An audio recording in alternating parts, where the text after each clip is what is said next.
It was night. I was making dinner for my wife when I heard a car stop in front. The low rumble of the engine cut through the quiet hum of our suburban street, a sound that didn't belong to the usual rhythm of our evenings. I paused, the knife hovering over a half-chopped onion, steam rising from the pot of simmering broth on the stove. The headlights flashed briefly through the kitchen window, casting long shadows across the counter before they blinked out. My wife, Emily, was upstairs, probably lost in one of her books. She hadn't heard it. But I had. I wiped my hands on the dish towel slung over my shoulder and moved to the window, pulling the curtain aside just enough to peek out. The street lamp flickered, illuminating a black sedan parked directly in front of our house.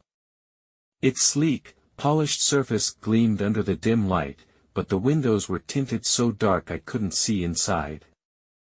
No one got out. The engine idled, a soft growl that set my nerves on edge. "James." Emily's voice floated down from the stairs, soft and curious. "Is something burning?" I snapped back to the kitchen, realizing the broth had started to bubble over, hissing as it hit the burner. No, just, adjusting the heat," I called back, rushing to turn down the stove. My eyes darted back to the window. The car was still there. Emily padded into the kitchen, her bare feet silent on the hardwood. She was wrapped in her favorite oversized sweater, her auburn hair pulled into a messy bun. "You okay?" she asked, tilting her head. "You look distracted." I forced a smile. "Yeah, just thought I heard something outside." "Probably nothing." She glanced toward the window, then shrugged. "Kids, maybe. Or Mr. Larson coming home late again." She leaned over the counter, peering into the pot. "Smells good, though.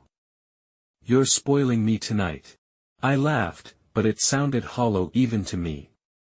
"Only the best for you." I turned back to the chopping board, trying to focus on the onion, the carrots, the routine. But my ears stayed tuned to the faint hum of that engine. Minutes passed, 5, then 10, and it didn't move. Didn't stop. Just sat there, waiting. By the time I'd plated the soup and roasted chicken, the car was gone. I checked again while Emily set the table, and the street was empty, save for the usual shadows of trees swaying in the breeze. I told myself it was nothing. A neighbor, a delivery driver, someone lost. But as we sat down to eat, the unease lingered, a cold knot in my stomach that no amount of warm soup could dissolve. The next morning, I woke to the sound of rain tapping against the bedroom window. Emily was already up, her side of the bed cool and empty. I found her downstairs in the living room, sipping coffee and staring out at the street. She didn't turn when I came in, just kept her eyes fixed on the wet pavement. "Morning," I said, rubbing sleep from my eyes. "You're up early." She nodded absently. "Couldn't sleep. Kept thinking I heard something last night. Like a car." My heart skipped. "You heard it too." She finally looked at me, her brow creasing. "You mean that sedan out front?" I thought I imagined it. "I saw it when I got up to get water around midnight. It was just sitting there. Why didn't you wake me?" I asked, crossing to the window. The street was empty now, the rain washing away any trace of tire tracks. "Didn't want to bother you over nothing," she said, shrugging. It was gone by the time I checked again. "Probably just someone turning around." "Yeah," I muttered, but I wasn't convinced. I didn't tell her how long I'd watched it, how it had stayed even after she'd gone back to bed. I didn't want to worry her. Not yet. The day passed uneventfully. I went to work at the hardware store, ringing up nails and paint cans, while Emily spent her day at the library where she worked. By the time I got home, the rain had stopped, leaving the air heavy and damp. I was halfway through unlocking the front door when I froze. There, on the porch, was a small envelope. No stamp, no address, just my name scrawled in sharp, jagged handwriting, James. I picked it up, my fingers trembling slightly as I tore it open. Inside was a single sheet of paper, folded once. The message was short, written in the same jagged script. You can't hide what you've done. I stared at it, the words blurring as my pulse hammered in my ears. What I'd done. What did that even mean? I hadn't done anything, nothing worth this kind of cryptic threat. My life was ordinary, a steady job, a loving wife, a quiet house. I crumpled the note in my fist and shoved it into my pocket before Emily could see it. That night, the car came back. It was past 10 when I heard the familiar rumble. Emily was already asleep, her breathing soft and even beside me. I slipped out of bed, careful not to wake her, and crept to the window. There it was again, the black sedan, parked under the street lamp. This time, the driver's side door opened. A figure stepped out, tall and lean, dressed in a long coat that flapped in the wind. The collar was pulled up, obscuring their face, and a wide-brimmed hat cast a shadow over what little I might have seen. They didn't move toward the house, just stood there, staring up at our window. I ducked back, my breath catching in my throat.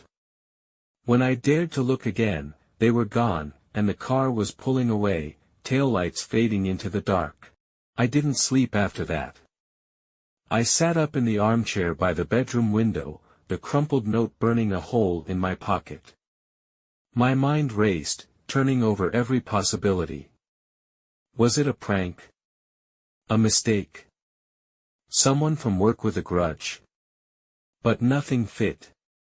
The next morning, I called in sick and drove to the police station. The officer I spoke to, a tired-looking man named Hargrove, barely glanced at the note. No explicit threat, he said, handing it back. Could be kids messing around. Happens more than you'd think. What about the car? I pressed. It's been here 2 nights in a row. Get a license plate next time, he said, already turning back to his paperwork. Without that, there's not much we can do. Frustrated, I left the station and headed home. Emily was at work, so I spent the day pacing, checking the windows, jumping at every sound. By dusk, I'd made up my mind, I'd confront whoever it was. I couldn't keep living like this, waiting for the next move. That night, I sat in the dark living room, a baseball bat resting across my knees. Emily had gone to bed early, exhausted from a long day, and I'd told her I'd be up soon. The clock ticked past midnight, then 1. At 1:17, the headlights appeared. The sedan rolled to a stop, engine idling. I gripped the bat and moved to the door, my heart pounding so loud I could barely hear the rain that had started again. The figure stepped out, same coat, same hat. This time, they walked toward the house. I flung the door open and stepped onto the porch, bat raised. Who the hell are you? I shouted, my voice cracking. What do you want? The figure stopped, just beyond the reach of the porch light. Rain dripped from the brim of their hat, and for a moment, I thought they'd turn and run. Then they spoke, their voice low and rough, unmistakably male. You don't remember me, do you, James? I froze. What? He took a step closer, and the light caught his face, just enough for me to see the scar running down his left cheek, a jagged line I hadn't seen in years. My stomach dropped. No, I whispered. It can't be.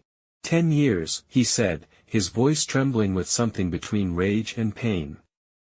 10 years since you left me to die. His name was Daniel. We'd been friends once, best friends, back when we were reckless kids fresh out of high school. We'd grown up in a rough part of town, where trouble found you if you didn't find it first. One night, we'd broken into an abandoned warehouse on a dare, looking for anything worth stealing. It was stupid, but we were stupid. The floor gave way beneath us, and we fell into the basement, 20 feet down onto concrete and rusted metal. I'd landed on my feet, twisted an ankle but otherwise fine. Daniel wasn't so lucky. A piece of rebar had gone through his leg, pinning him to the ground. He'd screamed, begged me to help him, but I panicked. The building was unstable, creaking and groaning, and I'd heard sirens in the distance. Someone must have seen us break in. I told him I'd get help, but I didn't. I climbed out, ran, and never looked back. The next day, the news said they'd found a body in the wreckage. I'd assumed it was Daniel, that he'd bled out or the building had collapsed on him. I moved away, started over, buried that night so deep I almost convinced myself it never happened. But here he was, alive, standing in my front yard. I didn't die, he said, as if reading my thoughts. They pulled me out 3 days later. 3 days, James, trapped under that rubble, thinking you'd come back. But you didn't. I thought you were dead, I stammered. The news. You didn't check, he snapped, stepping closer. You didn't care. You left me there and built this nice little life while I rotted in hospitals, in therapy, in pain. I'm sorry, I said, the bat slipping from my hands to clatter on the porch. I was scared. I didn't know what to do. Sorry doesn't fix it, he snarled. He reached into his coat, and I flinched, expecting a gun. Instead, he pulled out a photograph, an old one, of us laughing together, arms slung around each other's shoulders. He threw it at my feet, the rain soaking it instantly. That's who I lost. Not just my leg, not just my future, you took my trust, my friend. I stared at the photo, guilt clawing at my chest. What do you want from me now? He didn't answer right away. The rain poured harder, plastering his coat to his frame, but he didn't seem to notice. I wanted you to know, concurrent, he said finally. To feel it. The fear, the waiting. Like I did. Before I could respond, headlights swept across the yard, Emily's car. She must have woken up, seen me gone, and come looking. Daniel's eyes flickered to the approaching vehicle, then back to me. You don't get to forget, he said, and then he turned, limping back to his sedan. The engine roared to life, and he was gone before Emily's car pulled into the driveway. She found me on the porch, soaked and shaking, the bat at my feet and the photo dissolving in the rain. James, what's going on? She asked, her voice tight with worry. I told her everything, Daniel, the warehouse, the note, the car. She listened in silence, her face pale, and when I finished, she took my hand and pulled me inside. Why didn't you tell me sooner? She whispered. I didn't want you to see me like that, I said. The coward I was. She shook her head. You're not that person anymore. But he's right about one thing, you can't forget. You owe him something, even if it's just facing what you did. The next day, I tracked him down. It wasn't hard, the scar and the limp narrowed it down. He was living in a rundown apartment on the edge of town, surviving on disability checks and bitterness. I knocked on his door, half expecting him to slam it in my face. Instead, he let me in. We talked for hours, about that night, about the years since, about the wreckage we'd both carried. I didn't ask for forgiveness, I didn't deserve it yet. But I offered what I could, time, help, a chance to rebuild something. He didn't say yes, but he didn't say no either. The black sedan never came back. The note stayed crumpled in a drawer, a reminder of the past I couldn't outrun. And every night, as I made dinner for Emily, I listened a little closer to the sounds outside, just in case.